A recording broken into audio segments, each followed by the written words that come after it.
religious rhetoric was an essential part of empire building.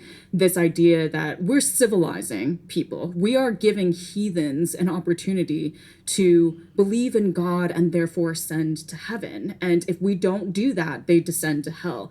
And there is literally a parallel now with the AI world saying, you let us slash and burn through all of these resources to build what they call an artificial general intelligence, which they often conceive of as a machine god. And this machine god, in controlled in the right hands within a small group of people that happen to be the Silicon Valley elite, they're going to then be able to usher in a new age of prosperity, abundance, and paradise that sounds exactly like a heavenly state. But if we don't allow them to do that, the evil empire is going to come. It's going to create a machine demon, and humanity is going to descend into hell. Today we're reacting to a Channel 4 interview featuring journalist and author Karen Howe, whose book Empire of AI argues that AI isn't just being developed, it's being shaped by a small number of powerful companies pursuing dominance. Now, before we start, let's just be clear. We don't think everything Karen says is wrong, obviously. In fact, some of her concerns are worth discussing at length. But where we think this conversation often falls short is that millions of people watching these debates are trying to figure out something much simpler. What does any of this mean for me? So, let's get into this one. Today is an author, journalist, and founder of the AI Resist List, which, as the name suggests, is helping people resist the mythology and impact of artificial intelligence on our lives to stop its potential abuse of power. Karen Howe has spent years uncovering how the race to build advanced AI is reshaping labour, democracy, and inequality. She's not anti-AI, but believes there is a better way. Her book, Empire of AI, looks in depth at the people controlling the AI companies and what their real motivations might be. Welcome, Karen. Thank you so much for having me. So, if you could change the world, and you are clearly trying to, how would you change it? I just ultimately want everyone to be able to have a dignified life, have access to good economic opportunity, good healthcare, good education. And part of the reason why I'm so focused on the topic of AI right now is because the way that it's going is undermining that. But they say precisely the opposite, don't they? The AI giants all tell us how AI is revolutionizing our lives, is going to be wonderful for education, is going to liberate us from the drudgery of mundane tasks, and help our future. I mean, one of the challenges of talking about AI is that it refers to a really broad collection of technologies. So there's certain types of AI systems that, yes, could help with healthcare, that can help with education, that can help with the things that these tech giants often talk about. But the problem is they are investing in a version of AI that actually does the opposite. I sometimes say that AI is like the word transportation, and they are selling the benefits of bicycles while building rockets. Scribe makes step-by-step guides for any process with AI. You know what's terrifying at work? When you... Now, you have been on quite a journey. I mean, because you started out kind of wanting to work in that world. Yes, I went to MIT for undergrad and I studied engineering, and then I moved to San Francisco after graduation to join a startup within Silicon Valley. At the time, AI wasn't really a thing, so I wasn't working in AI per se, but I was part of that world. And the reason I ended up becoming a journalist is because very quickly I realized that Silicon Valley's model of innovation is built around creating profitable technologies, and the types of technologies that society needs to do all the things that these tech giants promise is not, in fact, actually profitable. And so this ecosystem is not geared towards the right kinds of technologies. And I wanted to write about that and challenge that, critique that, and hope that we can figure out new models of innovation. And I suppose that it's the story of OpenAI, ChatGPT, and Sam Altman that is at the core of your book. And I suppose the argument that what they started out talking about many years ago is a long, long way from where they ended up. It's funny because I started covering AI in 2018. I had the privilege of really learning about this technology before the information environment about it became really chaotic and it became hard to find high quality reality. And I started reporting on OpenAI in 2019. And at that time, I did think that it was a very different organization. They were nonprofit, they said that they were mission driven, and they wanted to create an organization that would dominate. They wanted to dominate the technology and to build a monopoly that would allow them to accrue an enormous amount of resources. And at the time, having a nonprofit and tucking it into that mission-driven facade was the best way of going about it. And then once they were able to get the talent that they needed and get public buy-in, policymaker buy-in, that's when they started pursuing a more capitalistic for-profit endeavor. I mean, seeds of corruption is quite a claim that you would need to substantiate, I suppose, and they would deny. But I mean, didn't it start out with them all saying, you know, we are warning about the dangers of AI. That's why we're doing it this way. AI needs to be good for humanity. And that's what this court case that Musk has just lost on a technicality, I suppose, rather than the core of the argument, was about.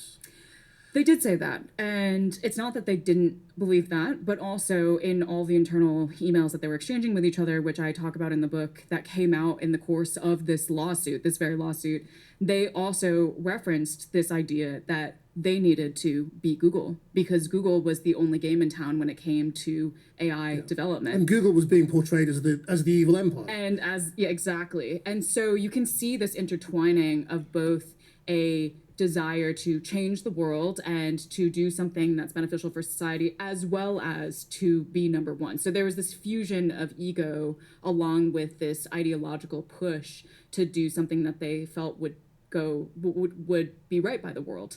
But you can see from the trajectory of OpenAI's history that the ego and this desire to be number one, to dominate, to build a monopoly, always begins to supersede what is ultimately actually bringing benefit to society. I mean, how could they have ever sought to build a monopoly? How could they have sought to? What do you mean? Well, I mean, if you think that was their intention, I mean, was it ever realistic to think that you could have a monopoly on a technology like AI? I mean, I think it's a very Silicon Valley ethos. So before Sam Altman became the CEO of OpenAI, he was the president of Y Combinator, which is a prestigious startup incubator in the Valley. And he said that he wanted to fund 10x more startups year after year until he funded all of the startups in the world. I mean, this idea of just capturing everything under the sun so that it is his and his to own is a concept that is not unique to him and is a feature that you find among all of the Silicon Valley, the main elite and the leaders today. I mean, you know, Mark Zuckerberg was also famously like this as well. And when he stepped down from the presidency to then become CEO of OpenAI, he said, my proudest thing about my time at Y Combinator was that I built an empire. And so, you know, is it possible that they actually monopolize this technology?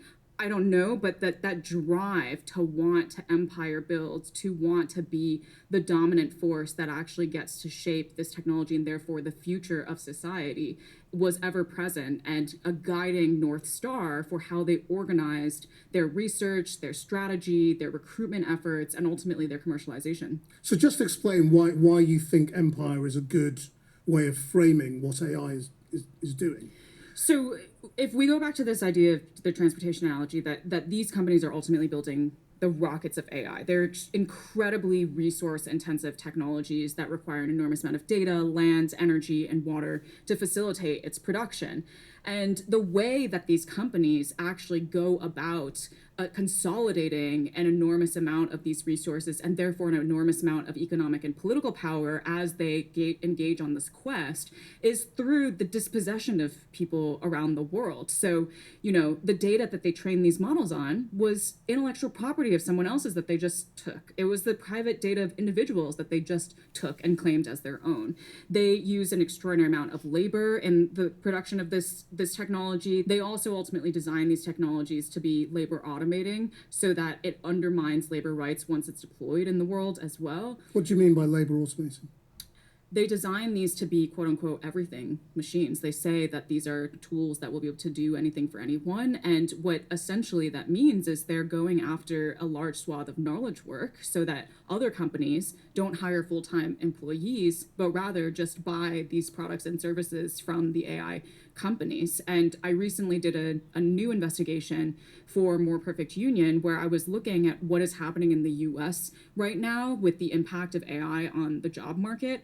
And essentially, we're seeing a vicious cycle happening where the AI industry is pursuing the automation of all this knowledge work. There are a lot of different sectors that are now laying off their workers, not necessarily because AI can immediately do what the workers can do, but these companies want efficiencies now, and they're making a future bet that if they then can invest in AI further, that they won't be able to, they won't have to have these human employees anymore. They can use automation. That's creating a desperate base of workers who then have no full-time employment opportunities to turn to. So what are they turning to? They're actually turning to gig work for the AI industry. Yeah. So they're turning to data annotation work, which is the hidden human labor that goes into producing these models. They are doing things like teaching the models the very expertise that they have so that these AI companies can then sell their products as quote unquote PhD level intelligence. And so it's enshittifying all of these knowledge work jobs from full-time, well-compensated positions to these piecemeal gig work, horrific condition types of opportunities. So this is where we partially agree and partially disagree, right? We agree that some companies are making future bets on automation. I mean, that's clear. But the question we guess no one's really asking is if AI is becoming the most powerful productivity tool in history, why are we only talking about the companies using it and not the individuals using it, right? Because right now there are two groups emerging, right? There's group one on the left side. They're looking at AI and saying, how do we protect our existing jobs? Then there's group two on the right side, and they're asking, how do we use this technology to build something of our own? And we think over the next decade, the gap between those two groups could become enormous, because those that keep asking a question of how do we use it to help ourselves build something, they're only going to stretch further and further to the point that where they're going to be able to build the new world. The others that are not doing this job or not doing this work, they're going to really rely on those that are doing the work of working with AI, essentially, is what we're trying to explain here. So the more people are grabbing AI by the scruff of the neck and saying, I'm going to use you in order to build something that would optimize how humans live or how humans operate, the more they do that, the others are going to start relying on them, and it's going to create not just a skills gap, but definitely a wealth gap. But let's continue. I mean, I've seen that with my kids' friends.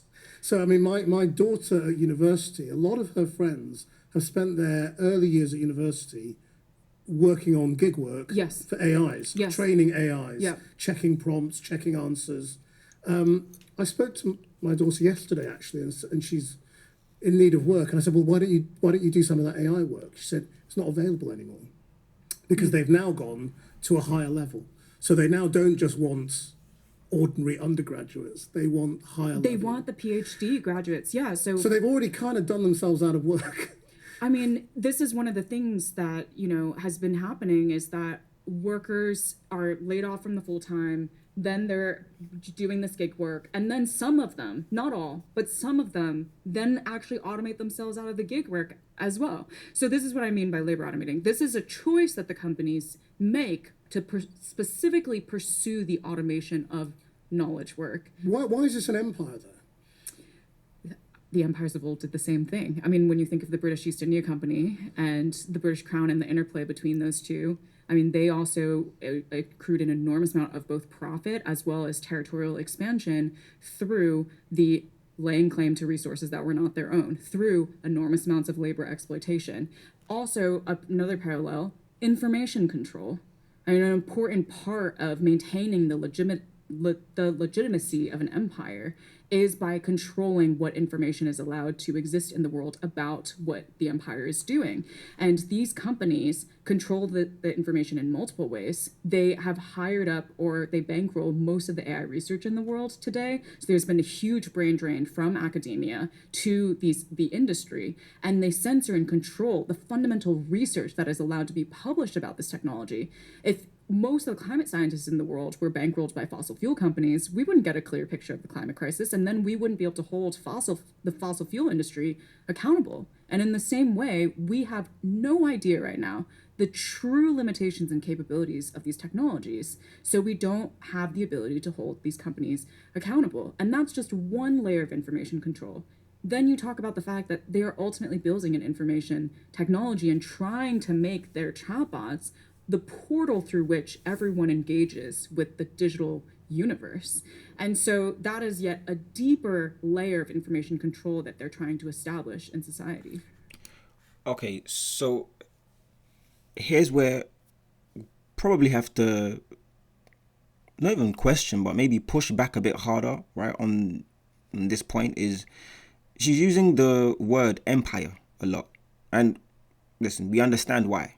Most definitely understand why. But there's another side to this, right? If you look at it from the point of view of that the same AI tools being built by billion-dollar companies, they're now sitting in the pockets of ordinary people, right? So this is basically our device. We've had access to our devices, phones usually, basically, for so long.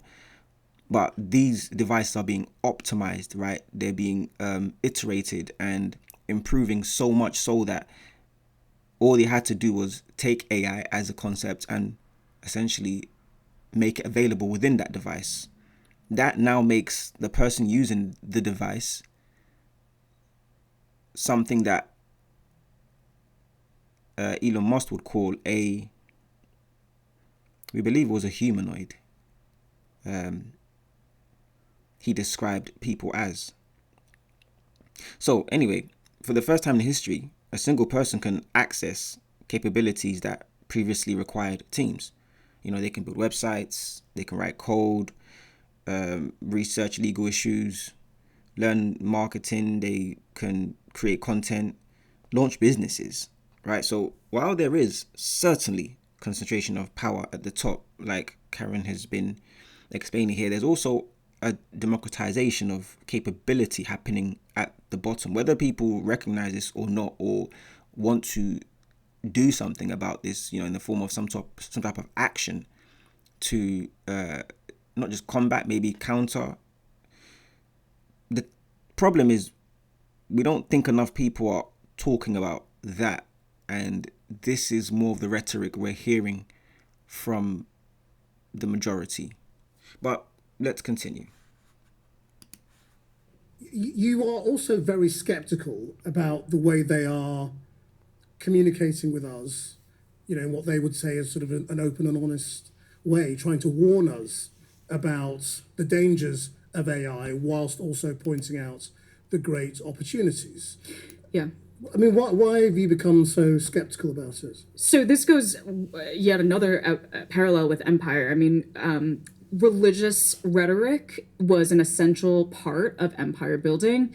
This idea that we're civilizing people. We are giving heathens an opportunity to believe in God and therefore ascend to heaven. And if we don't do that, they descend to hell. And there is literally a parallel now with the AI world saying, you let us slash and burn through all of these resources to build what they call an artificial general intelligence, which they often conceive of as a machine god. And this machine god, controlled in the right hands within a small group of people that happen to be the Silicon Valley elite, they're going to then be able to usher in a new age of prosperity, abundance, and paradise that sounds exactly like a heavenly state. But if we don't allow them to do that, the evil empire is going to come. It's going to create a machine demon, and humanity is going to descend into hell. And so you can see that this heaven hell dynamic is an essential part of the myth making that continues to perpetuate the empire. So every time, let's say Dario Amodei, CEO of Anthropic, comes and says 40% of jobs could get automated by this technology. First of all, he's always using the passive voice, not saying like, I am building the technology that could do this. Second of all, he's actually just signaling, so our models could do 40% of work, all of the other CEOs of other companies. So please hire our and buy our technology rather than hiring employees. But third of all, there is this idea that it could be even worse if it's not him doing it. And therefore, you should allow him to have this anti-democratic control over this very, very powerful, consequential piece of technology. Okay, so this is probably quite a strong take here, right? That I'm trying to see how to actually tackle it. So whenever somebody says AI will replace 40% of jobs, right?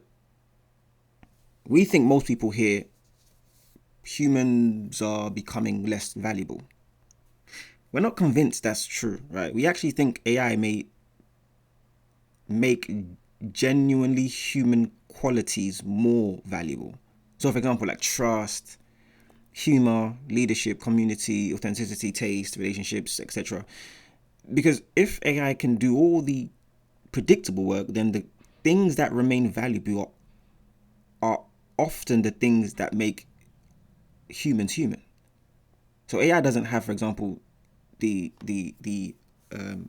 idea, memory, or experience of childhood, family, lived experience, right? And strange enough, those human imperfections might become some of the greatest advantages.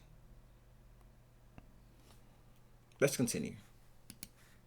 I mean, we had Jack Clark on this podcast a few weeks ago, who is Amadei's, voice on earth, if you like. And I put to him this skepticism, and he said, look, this is not a marketing opportunity. We are just saying this technology is here. And if we don't do it, Somebody else will.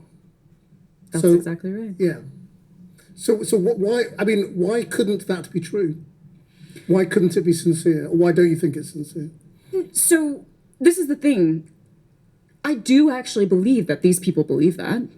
They are sincere. They are sincere within their own worldview and their own framework of what they think is right in the world. I mean, this is why they are able to wake up day after day and convincingly talk about these things. They do have to believe that. They are standing on a bedrock of their own belief. But that is, I think, a deeply, the central problem of empire building is that it undermines democracy. They are saying, and they've convinced themselves of a particular narrative that allows them to have paramount control. And they are trying to ultimately take agency away from individuals and communities around the world. When they say, if we don't do it, somebody else will, they're painting this picture of inevitability, that there's nothing you can do about the pace of technological change. There's nothing you can do about the design of this technology. So all of the possible consequences that you see deriving from our actions is the cost that you are going to have to pay. Isn't that true, though? Because, by the argument of, well, maybe we won't do it, but somebody else will, brackets, the Chinese. No, because, yeah, right. That's what they mean. Right, of course. Yeah, that is what they mean. And interestingly, what we've seen over the last few years is that Chinese companies are now doing open source AI model development. And so they are providing the same technologies, but for free, for cheaper, and therefore now a significant fraction of American technology startups are using Chinese open source models. And so there's this really strange argument that they keep making that, no, you have to allow us to maintain sole control of these technologies. There can be no democratic participation in this because of the possibility that the bad actor is going to do it. And yet what's actually playing out is the people that they paint as the bad actors are just providing this technology for free, and everyone is using it because it is helpful in what they want to accomplish. But Anthropic, at least, are arguing we need regulation. And the polls suggest that people are afraid enough of AI to want regulation. Absolutely. Is it really possible? Regulation. Yeah. I mean, of course, yeah. I mean, every industry has at some point had this inflection point where there's regulation that helps shore up the harms within that industry. I mean, I suppose given how useless politics has been at regulating social media, which isn't anywhere near as powerful potentially as artificial intelligence, why do we think we'd have any hope of human politics being able to keep up with artificial intelligence? Well, first of all, social media and AI are different in that social media was sort of the first wave that happened, and it took people a really long time to establish that social media can be harmful. I mean, the AI discourse is happening at a much faster cycle. There was the enormous hype that was like, this is the best thing since sliced bread, and within a year, people were starting to realize, wait a minute, there's also all these downstream consequences that we should shore up. And that took a much longer time with social media. The second thing is we do now have plenty of social media regulation. There are countries that are banning certain social media platforms. The EU also just determined that we should now be banning notification apps when it comes to AI. So not only is there social media regulation, there's also AI regulation beginning to happen. There's a lot of local and state level regulation that is happening in the US in particular, where we are seeing communities, because of their concern, because of their broad-based support for governance, pushing their legislators to do something about it. And legislators are, in fact, proposing lots of bills now all across the US. There's also many legislative activities that are happening elsewhere around the world, also in the UK. So there is quite a lot of momentum, and a lot of that momentum is centered on real issues that are trying to shore up those harms. I mean, the book is based on interviews with people from the industry, isn't it? Yeah. And you had a little bit of access in the early days, Yeah. which I guess was pulled quite early on. Just tell us about how that played. Yeah, so I was at MIT Technology Review as an AI reporter, and I was the first journalist to then profile OpenAI. So I embedded within the company for 3 days in 2019. My profile publishes in 2020.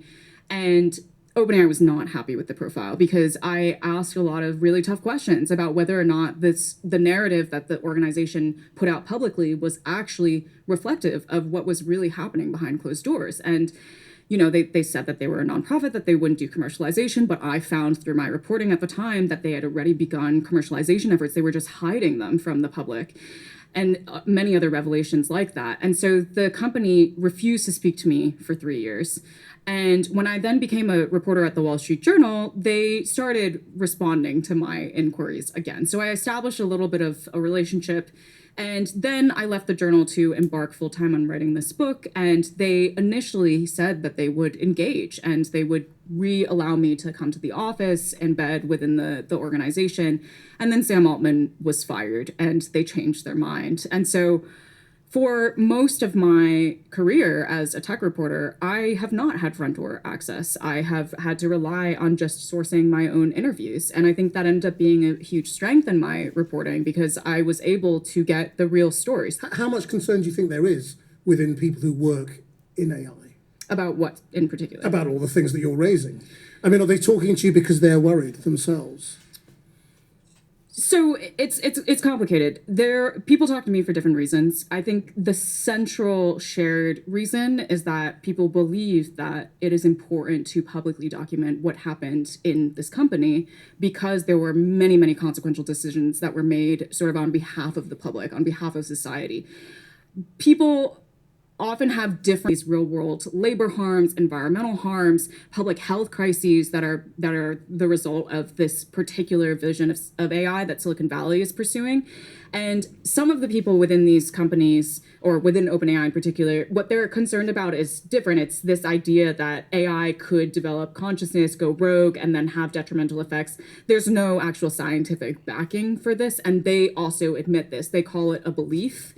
But that was what some people were motivated by. Other people were motivated because of the the different concerns that I talk about. Some people were motivated by, the psychological impacts that we're now seeing play out, or just the general recklessness of seeing social media having had gone through its move fast and break things phase. They're not quite able to articulate what they think is going to break, but they're worried that something will break based on the speed at which they're operating. So the effect of these doomsday warnings, on artificial intelligence gaining consciousness, turning on human beings, destroying the world, developing biological weapons, they're actually distracting us from the immediate impact of AI on our lives and our jobs and our environment.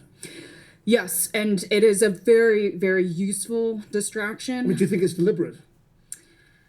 I often say that the AI world is a little bit like Dune, Frank Herbert's science fiction epic. And the reason is because in Dune, the main character, Paul Atreides, he's on Arrakis. He knows that there's been a myth seeded on Arrakis to paint him as the coming of the Messiah. And he steps into the myth, knowing that it's a myth, in order to leverage it to control the people. But then he spends every single day embodying this myth. He's breathing it and living it and acting it out to the point that he kind of begins to get confused, and he starts to think, maybe I am the Messiah. Maybe this actually is true. And it started off as a narrative that is now just reality. And I think there are a lot of people in this world who exist in this kind of blurred state where they understand that this is a narrative that's highly useful, and they kind of believe it. And some of them fervently believe it, so they are able to leverage it in these rhetorical and political ways while feeling good about the fact that they are in fact saying something that's aligned with their internal story. So have you become an activist now, really, with the Resist List? What is it? I would say that my work is still very much journalistic. It's very grounded in the facts. I am reporting all around the world about various different things. And when there are such severe threats to democracy, you need to be able to point that out and call it out rather than just claiming neutrality as a journalist and letting it all unravel. One of the central tenets of democracy is that people believe they have an ability to shape their future. That if they go to the polls and they vote, or if they take certain actions today, it is actually going to have a bearing on the life that they live later on and their children's lives later on. And I've met so many people around the world that when they first encounter this industry, they completely feel helpless. They feel like there's nothing they can do anymore to actually self-determine their future. And that if you lose that bedrock of democracy, you lose democracy itself. And so a huge part of my mission is making people realize again that they in fact have an enormous amount of agency. Yes, this industry is powerful, absolutely. And this is in the long tradition of investigative journalists holding power to account, especially the types of power that undermine the very institutions that we depend on. So tell us about the AI Resist List and where that fits in.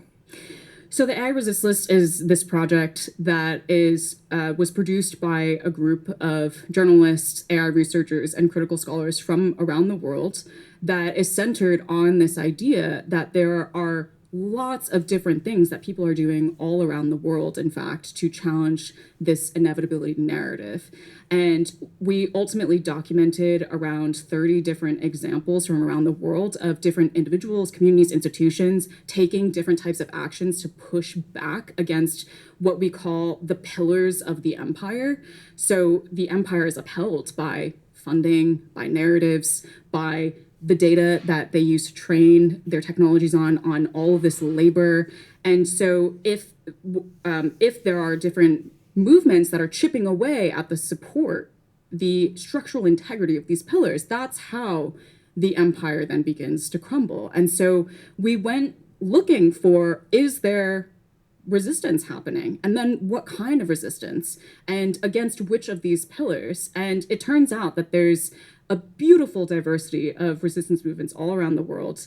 And one of my favorite ones is there's this group in Quilicura, Chile, which is actually one of the communities that I cover in the book that is experiencing a lot of extraction of its resources due to data center development. And after I published the book, they came together as a community and they thought, well, how can we raise awareness about the plight that we're dealing with? And so they created this website called Keely.ai, where when you log onto it, it looks like a chatbot. You can type into the browser and then it gives you a response. But what's giving you a response is not an AI model. It's actually a person in that town. And so for 12 hours, they said anyone around the world can message us and we're going to deliver you a response, just like ChatGPT. And so if someone asked for a photo, they sent it to their local artist named Benji, and he would draw a photo on paper, snap a picture, and then send it back. And it was their way of raising awareness about the environmental impact of using AI on their community in particular, but also just communities around the world that are hosting these extractive data centers, often against their will. And it was also a way of getting people to ask this question of, do we really need to mindlessly use AI all the time for some of these frivolous things? Why aren't we just reconnecting with people in our communities, reconnecting with human expertise, and just using our social relationships to get this information? So, just to interject there, because first off, we want to say that we've always kind of said this, that what AI is going to really have human focus on and essentially have human crave is human interaction, right? So what she's basically mentioning here is pretty much something that we've always covered, and we've always believed that the introduction of AI, whether people realize it or not, is going to draw humans more towards human beings, right? Because there comes a time when you become sick of something that is always around, always being used, and it's essentially giving you can call it scripted, answers. In AI will give you something that is always it's never seen from a different perspective unless you tell it to give you a different perspective, whereas a human being will naturally do that, right? So what we'll say is, here's where we probably disagree the most on, which is, okay, so history suggests that the transformative technologies rarely disappear because people essentially oppose them, right? People reject them. For example, the internet didn't, right? Smartphones didn't. Social media as well, it didn't. And we don't think AI will either, right? So the question we're asking isn't, or the question we shouldn't be asking isn't, can we stop AI? But more so, it's how do we position ourselves in a world where AI exists, right? It's going to keep on existing. It's going to keep on taking hold, right, of society, and it's going to become even more influential, right, within all areas and aspects, right, of society, from a horizontal and vertical space. But we asked this because those questions are two very different conversations, right? And if we stick to one conversation, well, it's not allowing for us to open up to the other, which is just how effective AI can be in helping human beings solve quite simplistic problems, but at the same time giving them the opportunity to just be, right? So you may have an idea and you're thinking, I want to start this type of business, basically, right? But you're not able to do it how you want to do it because of how the world is already structured. So you would need other things in place. You would need to, get information from this person here, that person there, whether it be a lawyer, whether it be a designer, whether it be an accountant, right? But in this instance now, you can essentially run up an AI agent and tell it to specifically focus on delivering that expertise for you, whether it be an accountant or a solicitor, right? And it starts giving you the information you need. So when you do approach maybe a human, it gives you that leverage where it's now harder for human beings that were shutting people out, right? That weren't giving you that information, right? That were creating high barriers to entry. It's now removing the veil and letting these humans know that you can't trick people anymore, right? If someone has an idea right now, they are able to use AI to leverage, right, their position in order to be able to say, I'm a creator of something. I coined this term, or I patented, this, idea. That was something that wasn't available to the normal human being before.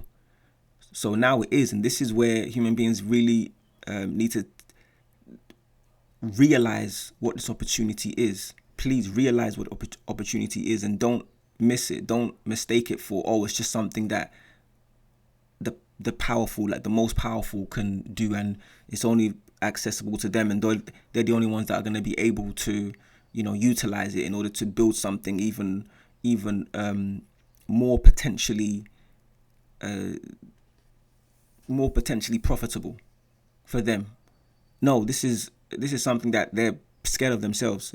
As much as you're scared of it, the ones that are creating it are scared of it, because they already know that we're creating something so powerful that anybody that is just willing to put in the effort could build something that can change their life, can build something that can change their generation's futures.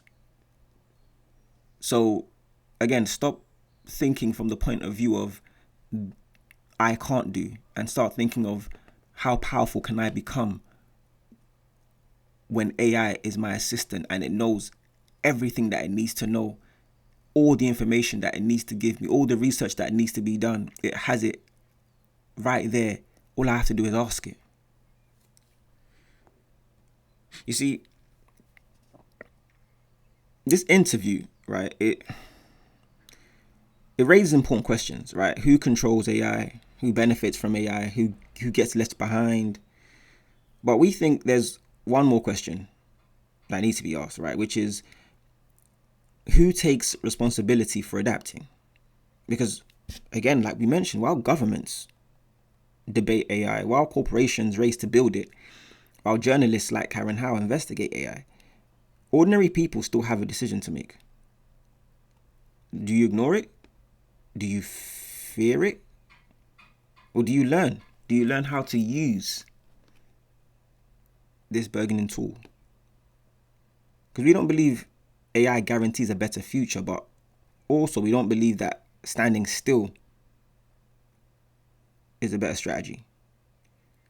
And that might be the biggest takeaway from this discussion. The future isn't waiting, so make sure you're ready for it. Until next time, stay informed, stay adaptable, and stay ahead of the curve. You have been tuned in to the FinTech Report.